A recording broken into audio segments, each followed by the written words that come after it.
वतन वतन मेरे आबाद रहे तू, ऐ वतन वतन मेरे आबाद रहे तू। मैं जहाँ रहूँ जहाँ में याद रहे तू, मैं जहाँ रहूँ जहाँ में याद रहे तू।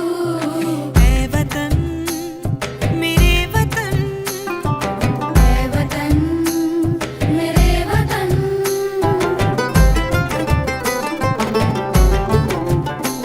तू ही मेरी मंजिल है पहचान तुझी से, तू ही मेरी मंजिल है पहचान तुझी से। पहुँचूं मैं जहाँ भी मेरी बुनियाद रहे तू, पहुँचूं मैं जहाँ भी मेरी बुनियाद रहे तू। ऐ वतन मेरे वतन, ऐ वतन मेरे वतन। जो भरा नहीं हवाओं से, बहती जिसमें रफ्तार नहीं, हृदय नहीं वह पत्थर है जिसमें स्वदेश का प्यार नहीं। आज से देश अपनी आज़ादी के 75वें वर्ष में प्रवेश कर रहा है, इसलिए भी यह स्वतंत्रता दिवस खास है।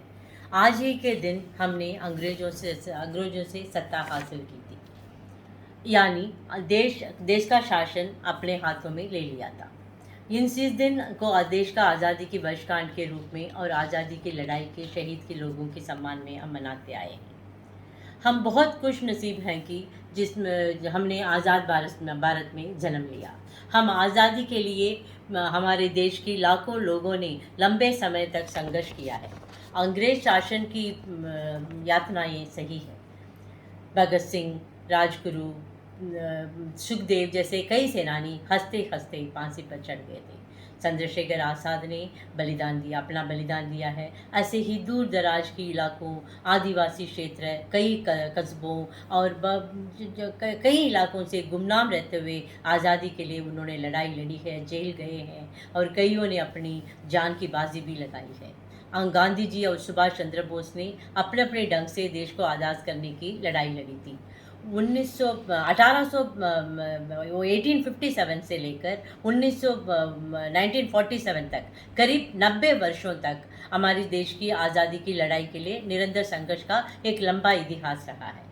देश का कोई ऐसा हिस्सा नहीं होगा, शहर होगा या कस्बा होगा, कोई भी होगा, वहाँ पर आज़ादी के लिए हमने लड़ाई ना लड़ी हो, ऐसे तो कोई सबूत ही नहीं है। हर एक बच्चा, हर एक युवक, हर एक मनुष्य अपने अपने हिसाब से आज़ादी के लिए अपना बलिदान, अपना योगदान दिया है। इस करके हम आज आज़ाद हिंदुस्तान में सांस ले पा रहे हैं। वे लोग अपना बलिदान देकर, तरह तरह की यातनाएं सहकर एक आज़ाद भारत विरासत में हमारे लिए छोड़ गए हैं।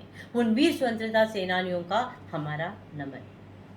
उन वीर सेनानियों को त्याग और बलिदान हमें याद दिलाता है कि जिन सपनों के साथ उन्होंने देश को आज़ादी दिलाई थी, उन सपनों को सहेजना, उन सपनों को पूरा करना हमारी सबसे बड़ी जिम्मेदारी है। ये भावना मैं हंसराज पब्लिक स्कूल में एक एक बच्चे के अंदर भरना चाहती हूँ। हमारी हंसेरियंस हमेशा पैट्रियाटिज्म से भरपूर रहें, ये हमारी कोशिश है। जब भी हम ये स्वतंत्रता दिवस या रिपब्लिक डे मनाते हैं, और सिर्फ एक दिन के लिए नहीं मनाते, हम 1 वीक पूरा मनाते हैं, जिसमें बच्चे कभी डिफरेंट कंपटीशन में भाग लेते हैं और उनके अंदर भारत के लिए एक स्वदेशी प्रेम जाग उठती है।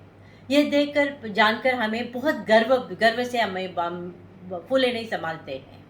और ये इन 75वें साल में हमने सिर्फ दुनिया में सबसे बड़ा और मजबूत लोकतंत्र नहीं खड़ा किया है, लेकिन अब आज दुनिया के विकसित माने जाने वाले लोगों में हमारी इंडिया उस लाइन में खड़ी है कि हम आगे बढ़ने की पूरी तैयारी करके रखे हैं। जब हम ऐसे बात कर रहे हैं, आज दुनिया का ऐसा कोई क्षेत्र नहीं है जहां हमारे युवक और युवतियों ने अपना हुनर और काबिलियत का परचम न लहराया हो। फॉर एग्जाम्पल अभी देखिए, अभी ओलंपिक्स हुआ था, उसमें हमारे क्षेत्र की हरियाणा की नीरज चोपड़ा ने गोल्ड मेडल हासिल की थी और हम सबको गौरवान्वित किया है। ये बहुत बड़ी अचीवमेंट है। वो ऐसे अचीवमेंट सिर्फ एक नहीं, हमें कई करनी चाहिए। इसीलिए हर बच्चे को अपने अपने हुनर को तराश लेनी चाहिए, क्योंकि हमारी युवक और युवतियाँ या हमारे लोग अंतरिक्ष विज्ञान का क्षेत्र हो, संचार और सूचना तकनीक हो, व्यापार और वाणिज्य का क्षेत्र हो या साहित्य और कलाओं का क्षेत्र हो, हर जहाँ अपनी हुनर और काबिलियत का हम परचम लहराने की कोशिश कर रहे हैं। यही वजह है कि आज एक बार फिर पूरी दुनिया भारत की तरफ नजरें उठाए उम्मीद और विश्वास के साथ देख रही है। हमारे युवा जो स्कूल कॉलेजों में पढ़ रहे हैं वह हर रोज नई संभावनाएं तलाश करके सामने ला रहे हैं। नई शिक्षा नीति में कौशल विकास पर जोर दिया गया है। हमने हमारे युवाओं और विद्यार्थियों ने नए नए क्षेत्रों में अपना हुनर दिखाने का भरोसा जताया है। आइए शहीदों को श्रद्धांजलि अर्पित करते हुए हम आज़ादी के इस वर्षगांठ पर एक नई उम्मीद, नई उत्साह और नई जोश के साथ आगे बढ़ने का संकल्प लें। जय हिंद।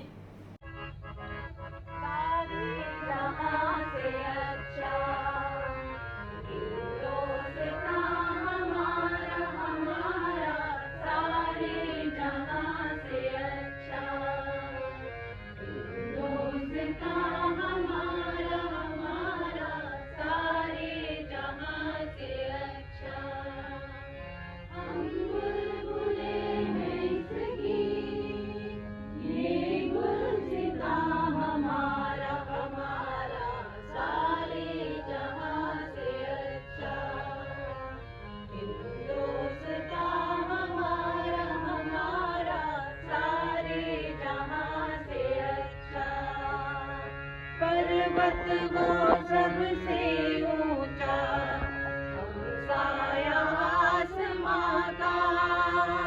पर्वत वो सबसे ऊंचा, हम साया आसमां का।